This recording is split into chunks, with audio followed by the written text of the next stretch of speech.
Imagine this. A small airline, previously focused on connecting remote corners of the United States, is now stepping onto the global stage.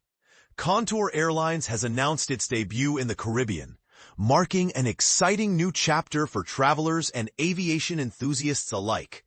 But here's where it gets intriguing. These routes aren't just about convenience. They're about creating entirely new opportunities for connectivity within the region. Starting September 24th, Contour will launch thrice weekly flights between Dominica and St. Thomas. The very next day, on September 25th, the airline will kick off service between Dominica and San Juan, operating 4 times per week. These routes will be served using Embraer regional jets, each equipped to carry up to 30 passengers. It's worth noting that Contour operates a diverse fleet that includes both Embraer and Bombardier aircraft, giving them flexibility in how they serve different markets. What makes this move particularly noteworthy? For one, Contour will have a monopoly on the route connecting St. Thomas and Dominica. There's no other carrier currently offering direct flights between these two destinations. However, when it comes to the San Juan-Dominica route, competition awaits. Contour will go head-to-head with Caribbean Airlines, the state-owned flag carrier of Trinidad and Tobago, which only recently began flying this route earlier this month. This marks a significant shift in dynamics for travelers who previously relied on Silver Airways for this connection, until its operation ceased in March. For Contour Airlines, expanding into the Caribbean isn't just another business decision. It represents a bold strategic pivot.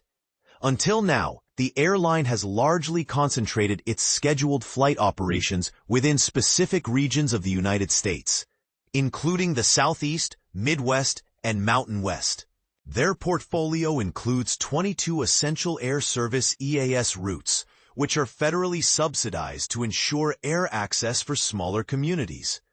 Beyond commercial passenger flights, Contour also runs a private charter operation, catering to groups and individuals seeking more personalized travel experiences. The airline's partnerships further amplify its reach. Contour has interline agreements with major U.S.-based carriers like American Airlines, United Airlines, and Alaska Airlines. In May, they took things a step further by announcing a collaboration with Spirit Airlines, known for its budget-friendly fares. Since American, United, and Spirit already operate flights to San Juan and St. Thomas, Contour plans to leverage these connections by enabling seamless transfers beyond those hubs through interline arrangements. And here's something you might not know. Contour Airlines is partially owned by SkyWest, holding a 25% stake in the company. This relationship adds another layer of depth to Contour's operations, potentially opening doors to additional resources and expertise as they navigate their expansion into international waters. But let's pause for a moment and consider the bigger picture.